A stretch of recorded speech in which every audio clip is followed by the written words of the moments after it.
Powered by the Montana Television Network. This is Montana This Morning from Montana's news leader. Good morning and thanks for waking up with us this Monday. I'm Justine Stewart. And I'm Louis Storch. Hopefully you all had a fantastic weekend. Always too short though, Justine. They're always too short. And you know, it wasn't that bad. I mean, the rain came and went, the wind and the cold, but then there was some beautiful breaks of sunshine both days. Yeah, it was more scattered. I like those temperatures, honestly. Nice fall-like weather.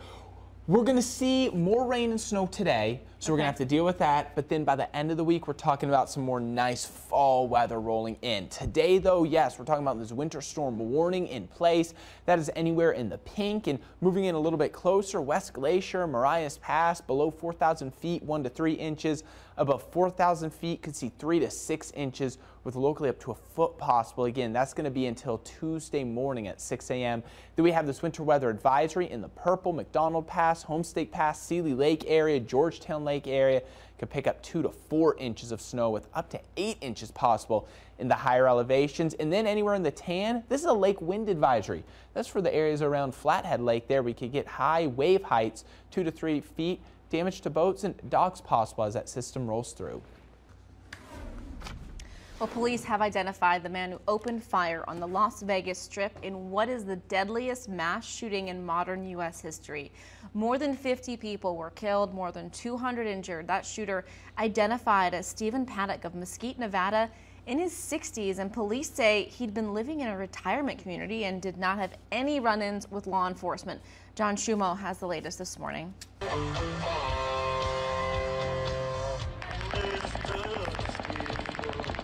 A shooting on the Las Vegas Strip overnight. It happened during the Route 91 Harvest Country Music Festival across from the Mandalay Bay Hotel and Casino. Through investigation and response, we determined there was a shooter on the 32nd floor of the Mandalay Bay. Officers responded to that location and engaged the suspect at that location. He is dead. Right now we believe it's a sole actor, a lone wolf type actor. So there's a shooting. Let's go. Witnesses say country singer Jason Aldean was playing near the end of the concert when they heard what sounded like rapid machine gun fire. And then we saw Jason run off stage, and then people all over on the floor, the grassy area in front of the stage, were just like some were falling and some were screaming and yelling and running. Concert goers reported seeing muzzle flashes from the upper floors of the hotel. The girl that was standing right behind me, about 2 feet, she got shot in the stomach. And everybody thought at first it was just firecrackers. Police say they are confident they found a woman they were looking for named Mary Lou Danley. They're describing her as the shooter's roommate and associate. As police continue to search for a motive, they say they do not know the shooter's beliefs, despite rumors spread on social media. Authorities say there were not other shooters at the other hotels, nor were there any explosives used. The Flathead County Sheriff's Office has released the name of a man killed in a motorcycle crash near Kalispell Saturday. The victim is identified as 31-year-old Jordan Munoz from Kalispell. The crash happened on Highway 206 just north of Jensen Road. MHP Patrol says Munoz was headed southbound when he lost control and hit an embankment. He was wearing a helmet. That crash is still under investigation. Just north of Glendive, one man is dead after a pickup he was driving crashed Sunday morning.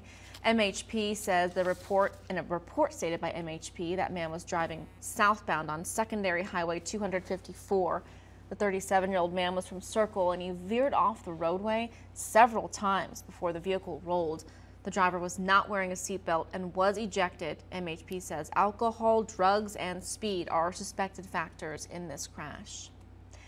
After more than a century of being a members-only space, the Montana Club is going public. MTN's Jacob Fuller explains the changes and tells us why the club was left with a few alternatives.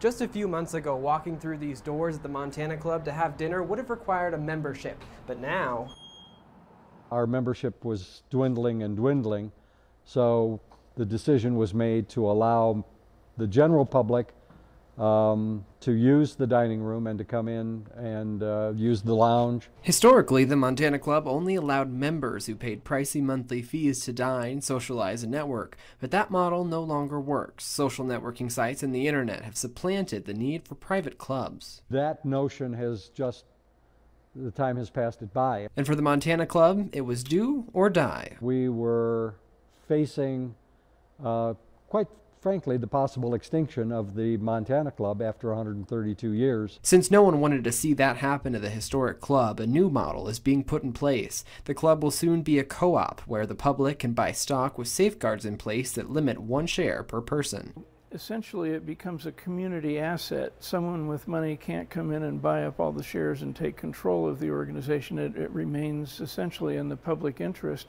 While most of the changes are behind the scenes, there is one thing you'll notice. You can leave your suit and tie at home. The dress code is no more. Well, almost. The only restriction that we would like people to recognize is we prefer no baseball caps in the dining room, but other than that, your people are welcome. In Helena, Jacob Fuhrer, MTN News. And if you're interested in owning a share of that Montana Club in Helena, there will be an open house October 11th where you can learn how to own a part of Montana history. The planes originally designed for the Navy maritime patrols and anti-submarine missions have continued faithful service over the years, even as they have been replaced by the next-gen jet tankers over the past 6 years. Over the weekend, the celebration was held to celebrate the service of these aircraft, 2 of which will be used in museums or air shows around the country. This aircraft is one aircraft that has defined the aerial firefighting, and it's been the backbone for a long time of aerial firefighting. There's been other great aircraft, but the P-2V Neptune has been around for a long time, and it's done an outstanding job for the boots on the ground. Well, adding to our Montana Wildfire Relief Fund, one young man, 9-year-old Braden, is taking it upon himself to contribute to our unprecedented fire season. He was out during Montana State's homecoming parade asking for donations. People were opening up their wallets and purses for his cause, and Braden was handing out free lemonade to those that wanted it. Even a firefighter came up and shook his hand. This young man I've known a long time, and nothing he's doing right now surprises me. He's got a heart as big as Montana, and to give back to the firefighters and the communities is not at all out of character for him. Just a fine young man and represents Bozeman and Montana State and Montana certainly very well. So far, he's raised more than $600 at the past 2 home Bobcat games. And as the weather changes, you want to think about protecting outdoor sprinkler systems, which can freeze and crack when the cold weather does move in. A section of sprinkler system sits above the ground. That means it is exposed to nature's elements. Water should be air blown out of the pieces when temperatures drop, or it can freeze and expand, which could result in cracks. Experts say there are still some ways, though, to winterize your sprinklers last minute in case you have not. You can use an old blanket, sleeping bag. Just take something and you want to wrap it around it and protect this so it's not exposed. You wrap it around, take some tape or some rope and wrap it with old clothing, something so it's protected, so it'll keep whatever heat is in there, it'll stay in there. Underground irrigation systems won't be affected quite yet by the cold. They'll become more vulnerable in the coming weeks when the ground does begin to freeze. All right, let's send on over to Lewis now this morning. He's got your forecast. All right, thank you, Justine. Good morning, everyone. And yeah, not seeing any freezing temperatures this morning, but we are seeing cooler temperatures. And then as we roll into the next couple days, we are going to see some freezing temperatures as many areas dropping down into the 20s, 30s, and even some teens possible waking up Wednesday morning. So we do have this very cold air mass right over top of us. That's leading to 30s and 40s this morning. Just add a couple of degrees onto the temperatures you see here, and that's going to be our highs for the day. Now, not a lot happening at least early this morning from Kalispell down to Missoula and Hamilton. Seeing some light scattered snow showers popping up on the radar. We're going to see this become more widespread by late morning and afternoon as this main system is going to continue to track off to the south and to the west, slowly pushing into Montana. Heaviest amounts, though, like we've been talking about this morning, are going to be here in north central Montana. Now take a look at this. This is McDonald Pass this morning. We had some snow falling there last night, and now they're seeing some fog develop. This is one thing to keep in mind if you have plans to travel off to the east, over towards the Continental Divide, the higher passes, McDonald's Pass, Marias Pass, Rogers Pass. Make sure you keep an eye on these road conditions, because with the snow picking up, also the winds picking up, it's going to make for some difficult travel conditions for today. So here's one of the model runs talking about how much snow we could see. How about up towards Cut Bank, 3 inches? We could see up to 7 inches here in Great Falls, 14 inches in Lewistown, and then you get into higher elevations here in north central Montana, above 4,000 feet. You can see anywhere from 8 to 12 inches with locally higher amounts possible. And then as far as your rainfall goes, again, like we've been talking about, here's the heaviest amounts of rain with up to 3 inches possible in some places, over an inch in Lewistown and Great Falls. Here in western Montana, it's going to be more on the lighter side with some light snow developing tonight and into tomorrow morning.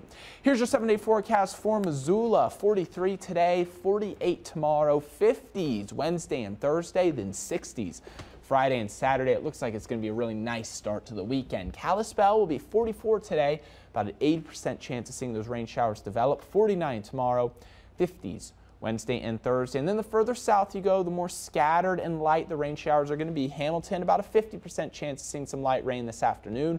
47 tomorrow, 50s Wednesday and Thursday.